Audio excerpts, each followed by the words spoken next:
ఓం శ్రీమాత్రే నమ. లలితా సహస్రనామ పారాయణలో భాగంగా ఈరోజు అమ్మవారి నామం 380వ నామం, 8 అక్షరాల నామం బిందుమండల వాసిని. ఈ నామంతో అమ్మవారికి నమస్కరించుకునేటప్పుడు ఓం బిందుమండల వాసిని నమః అని చెప్పుకోవాలి. బిందువును పరివేష్టించి ఉండు స్థానమును వహించినది అని దీనికి సంబంధించినటువంటి స్థూలార్థం. అయితే శ్రీచక్రంలో కేంద్రగతమైనటువంటిది బిందువు. సర్వ ఆనందాలకి, సర్వ చక్రాలకి, మాతృకావర్ణాలకి కారణం స్వరూపం. ఇక్కడ నివసించే అమ్మవారిని బిందుమండల వాసిని అని చెప్పి అంటారు. మనలో బ్రహ్మరంధ్రానికి మీద కిందుగా ఉండేటువంటి చంద్రమండలాన్నే బిందుమండలం అంటాం. అక్కడ ఉండే అమ్మవారిని బిందుమండల వాసిని అని చెప్పుకోవచ్చు. జాలంధర, ఓడ్యానపీఠ, బిందుమండలాలు సూచించే స్థానాలు. ఆ స్థానాలు వరుసగా ప్రేమకి, జ్ఞానానికి, ఆనందానికి నిలయాలు. ఇదే హృదయము, భ్రూమధ్యము, బ్రహ్మగ్రంథ ప్రాంతాలు. వీటినే సచ్చిత్ ఆనంద స్థితులుగా చెప్పుకోవచ్చు. నిరాకారుడు, నిర్గుణ స్వరూపుడు పరబ్రహ్మ, అతడు బిందు రూపంలో ఉన్నాడు. ఆ బిందువే కాలవశమైనటువంటి భిన్నమై వివిధ రూపాలు పొందింది. రహస్యాగమనంలో ఈ విషయాన్ని వివరిస్తూ ఆ కాలవశమైనటువంటి భిన్నమైనటువంటి బిందువు 3 భాగాలుగా వర్ణించారు. స్థూల, సూక్ష్మ, పరాలు. ఇవి కారణ బిందువులతో కలిపి 4 భాగాలు అవుతున్నాయి. అవి ఆదిదైవము, అవ్యక్తేశ్వరము, హిరణ్యగర్భుడు, విరాట్ స్వరూపం.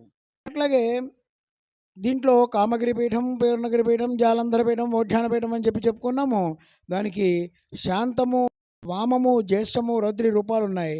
అంబిక, ఇచ్ఛ, జ్ఞాన, క్రియాశక్తులు ఉన్నాయి. ఆదిదైవము, అవ్యక్తేశ్వరము, హిరణ్యగర్భుడు, విరాట్ స్వరూపం అనేటువంటి రూపాలు ఉన్నాయి. ఆధార చక్రంలో ఉండేటువంటి కుండలిని శక్తి అదే చరాచర జగత్తుకి కారణం. అది తెలిసిన వాడికి మరుజన్మ ఉండదు అని నిత్యాహృదయంలో చెప్పబడ్డది.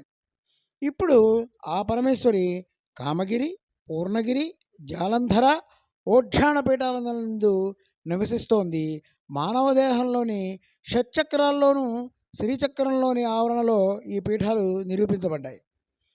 గౌడపాద మహాస్వామి వారు తమ శుభోగోదయ స్తుతిలో 10వ శ్లోకంలో ఒక మాట చెప్పారు. ఏంటంటే, త్రికోణ చాదరం త్రిపురని వినితే పార మనుషే భవే తత్సాధిష్టానం పునరపి దశారం మణిపూరం దశారంతే సంవిత్కమల స్రక్తమే విశుద్ధం స్వాధాజ్ఞ శివితి తతో భైందవ గృహం.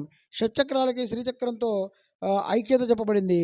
ఆధార చక్రానికి త్రికోణంలోని ఐక్యత, స్వాధిష్టానానికి అష్టకోణంలోని ఐక్యత, మణిపూరానికి అంతర్దశారంలో ఉన్నటువంటి ఐక్యత, అనాహుతానికి బహిర్దాసరంలో ఉన్నటువంటి ఐక్యత, విశుద్ధ చక్రానికి చతుర్దశారంలో ఉన్నటువంటి ఐక్యత, ఆజ్ఞాచక్రానికి అష్టదళం షోడశ దళాలతో ఐక్యత, సహస్రారానికి భూపురంలో ఐక్యత.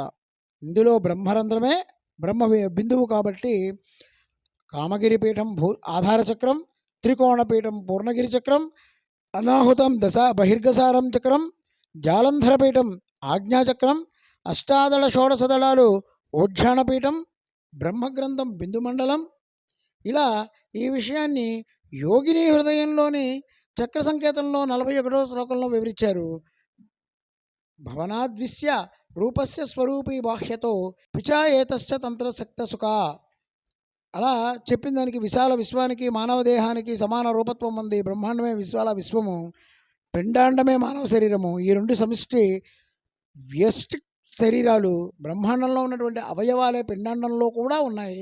అందుచేత అంబిక, ఇచ్ఛ, జ్ఞాన, క్రియాశక్తులు కా పూజ ఓ అంటే కామగిరిపీఠం, పూర్ణగిరిపీఠం, జాలంధరపీఠం, ఓడ్యాన పీఠాలైనాయి. ఇక్కడ ఈ పీఠాలన్నీ కూడా నదీ తీరాలందున్నాయి.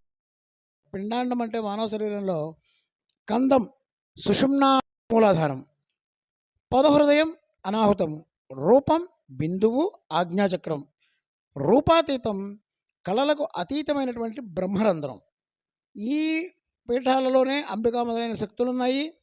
కామగిరి పీఠంలో వాగ్భవ బీజం ఉంది. త్రికోణంలోని అగ్రకోణం అది వామశక్తి, దానికి ఆధార చక్రం. అట్లాగే పూర్ణగిరి పీఠానికి వస్తే త్రికోణంలోని దక్షిణ కోణం అది కామరాజ బీజము, జ్యేష్ఠాశక్తి, అనాహుతము. జాలంధరపీఠం త్రికోణంలోని ఉత్తర కోణము శక్తి బీజము, రౌద్రీ శక్తి, ఆజ్ఞాచక్రం. ఓడ్యానపీఠంలోని త్రికోణంలోని బిందువు అన్ని బీజాలు అంబికాశక్తి బ్రహ్మరంధ్రం. ఇలా ఈ పీఠాలు క్రమంగా పృథివీ, వాయువు, జలము, అగ్ని రూపాలను సంతరించుకున్నాయి. కామగిరి పీఠము భూపురము, భూతత్వము, పీతవర్ణం. పూర్ణగిరి పీఠం షడ్బిందువులచే ఏర్పడినటువంటి వృత్తము, వాయుతత్వము, ధూమ్రవర్ణనం. జాలంధర పీఠం అర్ధచంద్రాకారం, జలతత్వం, శ్వేతవర్ణం. ఓఢ్యానపీఠం త్రికోణం, అగ్నితత్వం, రక్తవర్ణం. ఇలా ఈ బిందు మండల వాసినికి సంబంధించినటువంటి 4 పీఠాలని అద్భుతంగా వివరించింది లలితా సహస్రం. మనలో పెరిగేటువంటి ఔన్నత్యానికి, సంస్కారానికి బిందు రూపంలో ఉంటుంది. దాన్ని వినియోగించుకోవడం కోసం మన వివేకం, క్రమశిక్షణ ఆధారపడి ఉంటాయి. ఆ పరాశక్తి సర్వానందమయ స్థానం మనలోని బ్రహ్మరంధ్రం. శ్రీచక్రంలోని అన్ని కోణాలు, దళాలు, మాతృకా స్థానాలు సమస్త బిందువు నుంచే ఉద్భవించింది. సృష్టి కార్యం కోసం తననే పరమేశ్వరుడుగా ప్రకృతి విభజన చేసుకొని సృష్టిలోకి వ్యక్తపరంగా మానవ దేహంలోనికి ప్రవేశించినటువంటి పరాశక్తి స్థానం అది. మనిషిలో బ్రహ్మరంధ్రానికి కింద ఉండేటువంటి చంద్రమండలం, దాన్ని బిందు మండలం అంటారు. ఈ మండలంలో ఉండి బ్రహ్మానందాన్ని, జయ విజయ ప్రేమను, లోక కళ్యాణంతో కూడినటువంటి దక్షతను, కార్య సాధన సమర్థతను అందించేటువంటి శక్తిగా, చైతన్యంగా అమ్మ నివసిస్తోంది. ఒక సంకల్పం కలగడం దగ్గర నుంచి అది నెరవేరే వరకు ప్రణాళికంగా ఉంటూ సాధకుడికి ఉత్కృష్ట స్థానం పొంది బిందు మార్గం చూపిస్తూ నడిపించే శక్తి అమ్మ బిందు మండల వాసిని. ఇది ఎంతో విలువైన నామం అండి. ఈ నామజపం దీనివల్ల జ్ఞానం పెరుగుతుంది, ఏకాగ్రత, ప్రశాంతత, శాశ్వతమైనటువంటి సంపద దక్కుతుంది.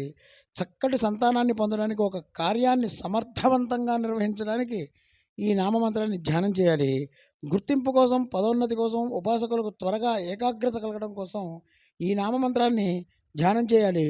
కుటుంబంలో విలువ లేదు, బయట మనల్ని ఎవరూ గుర్తించట్లేదు, ఇలా బాధపడేవారు ప్రతి శుక్రవారం నాడు నైవేద్యం పెట్టి సహస్రనామంతో సంపుటీకరణ అలా చేయగలిగితే కనుక కుటుంబ పరిస్థితి చక్కబడి మనశ్శాంతి కలుగుతుంది.